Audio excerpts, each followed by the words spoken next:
How's everybody doing? We are talking volleyball today, getting ready for the state tournaments. All three tournaments going on in Rapid City, starting Thursday, ending Saturday night with some championship volleyball.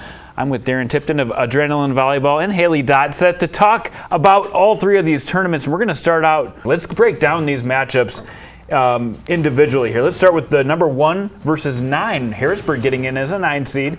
Watertown taking on Harrisburg. Let's start with you, Darren. What are your thoughts on Watertown-Harrisburg in the opening night? You know, Watertown's senior dominated. They're a lot more experienced. The third straight state tournament every year have probably outperformed their seed. Harrisburg, a team back in the state tournament after winning back-to-back state titles a couple years ago. How about you? What do you think, Haley? One thing that does kind of happen is that like newness factor almost is either it can overexcite players and maybe like overstimulate them and you have some of those nervous errors. You know, some players feed off of that and love that, so I think that could definitely happen with Harrisburg too. Let's move to the 4-5 matchup where we've got a couple of Sioux Falls rivals going at it. First impressions, Haley, of Washington taking on Roosevelt. Sioux Falls Roosevelt has really good setter in Liz Denovan, but she is an underclassman, so maybe we see some of those nerves come up. And again, Washington having their full roster back is going to be so important for them. Offensively, we'll see if their defense can kind of pick up some of the slack and get those offensive weapons, the ball. Yeah. You know, both teams, and we know the star power for Washington. The front line, I think, for Roosevelt probably goes, not a little bit, probably a lot unnoticed. But the back row is what I'm going to watch. Maybe the back row for Roosevelt, even Denovan's pretty good, defensive setter. And then we've talked about Tatum Koima, who's been around forever. But we know Roosevelt for sure has a little bit more experience there. The Washington back row can pass, serve, receive, and get the ball to their big hitters. I think they have a really good chance, not only in this one, but as they would move on in the tournament. That's really going to be, I think, what determines how far they go. All right, let's move to that 3-6 matchup. Huron takes on Sioux Falls Lincoln. Yeah, we joke about it, but Huron's been under the radar since he started playing volleyball. I think true. And Shelley loves that way, and it's something I remember us talking in years past. We keep saying the exact same thing, but you want to talk about a defensive-minded team, that's Huron. If players have to think about how they're going to score the ball constantly, it's frustrating.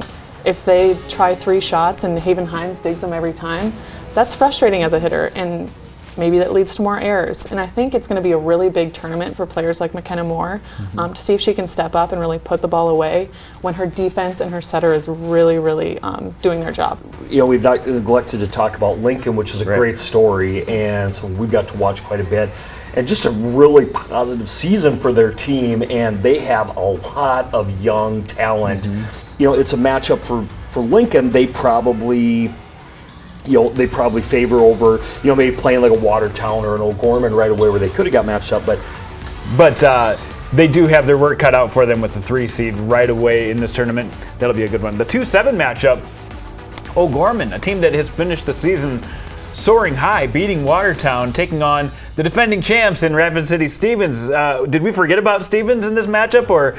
Defending state champions, there are players that are still from that team. Right. So when you have the experience of knowing what it feels like to win that, you have some really important seniors that play a huge role that I'm sure are telling those underclassmen what it feels like.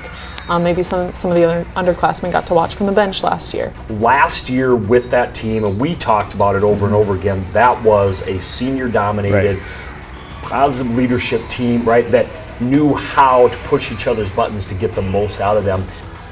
Gorman's been clicking on all cylinders for at least a month. Yeah, they have all the confidence in the world. Just going to say, you talked about every team having a little bit of a weakness. What would you say Gorman's little Achilles heel is? Because they're looking pretty good right now. They are, and offensively, they really, I can't pick up anything. Yeah, they've gotten more consistent as the year goes. They know how to score the ball. Definitely, their hitters, they move it around. They do have a superstar in Emma Ronsink, who she can score on all parts of the floor. She swings out of the middle, out of the back row, on the pin, obviously. So they have that go-to hitter.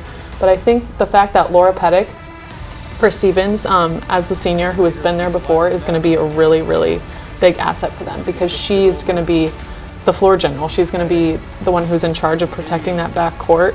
What's really cool about AA is that all these teams have played each other before, really. So it's hard to beat a really good team more than once. And so with some of these matchups, maybe we do go 5 sets the first day, and one of those top seeds kind of gets a little shaky, kind of shakes their confidence a little bit.